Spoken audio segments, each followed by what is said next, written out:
Hey guys, Gameboy3800 here once again. Today we're going to do another vintage laptop review. This one is for the IBM G41. This is a old mega chunker of a laptop. Take a look at how thick this machine is. All this for an old Pentium. Yeah, it's hard to believe that machines at one point were this thick. And at some point this machine was actually praised for being relatively compact, believe it or not. The IBM G40 series is pretty recognizable by this shape, this big wedge, and the exposed copper heatsink you can see through the side and back there. It's pretty insane. As for specs, this machine's got a mobile Pentium 4 3.33 GHz, 1 GB of RAM, and a GeForce 5200 video card. Now the 5200 is not too good of a card. There were other machines out at the time that were fitted with a 5700, which was way more good for gaming. But this is obviously an old business machine, IBM Business Machine, International, you get it. Now let's go over the ports. We can see here, VGA, parallel, USBs, looks like PS2. And then there's a weird looking power port. A DVD drive that on this unit is busted, so oh well. The front only has a screen latch, and the left side is where the main components are. You get the headphone microphone and some more USBs, and looks like a lock port as well. Maybe not.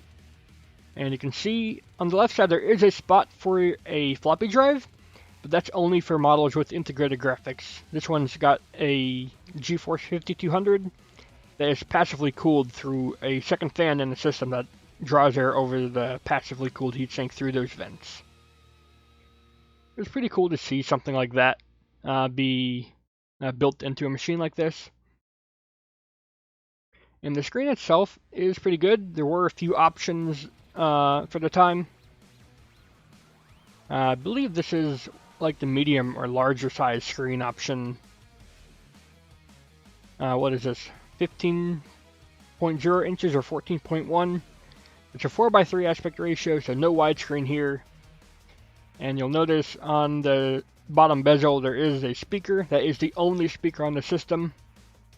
So the sound is not too good, but it's better than like a netbook speaker from the time. And the keyboard, classic IBM. The keyboard is fantastic, but you do need to deal with the little track point.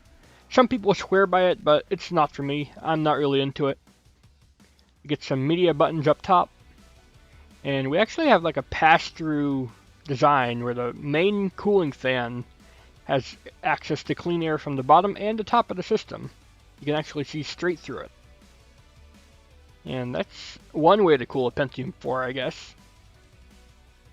I did have one problem using this machine, and that is that the main mouse is a bit jumpy. And I had some problems getting a good score in Cinebench. The benchmark for the series. It was getting like a 0.38, and for a 3.33 gigahertz, that's not too good. For instance, 3.06 got a 0.5 last time out with the gateway. Here we are taking a look at the bottom and the keyboard of the machine. If you take a look closely at the fan vent, you should be able to see straight through to see the white background. And we'll also see the keyboard here from the top down. It's good spacing. It's a normal sized keyboard, no scrunching of the keys or anything. So that's all good. The only thing is the track point. You need to get used to it. Powering on this machine, I've loaded Windows XP onto it as always. Service Pack 2, it's just the most stable operating system to run on old machines like this, so that's why I use it. I never bother to activate them because I go through hard drives like nothing else, so most of the time I'm actually swapping drives in between systems. But I do a full and clean install. And using the machine, it's not too bad, but there is some problem, I guess, with the motherboard or the main power components. where there's some hitching and stuttering, and no matter what I did, even putting it in like high performance mode, it didn't change anything. And I've gone through so many Cinebench runs in this trying to get a clean pass where it didn't stutter or anything. And what I ultimately found out was that, one, I had to clean off the CPU of the old thermal paste, even though it wasn't running hot. It could be running cooler, so I did that. And then the final thing I had to do was run it without the battery, because even though the battery is working, the footage you're seeing here is it running on battery power. Evidently the charger is not really good enough to charge the battery and run the system at the same time, so I just removed the battery, and that got us our benchmark score. Let's go ahead and shut this machine down. And we'll head into the benchmark scores and see how it compares to the other machines that have a Pentium 4 inside of them.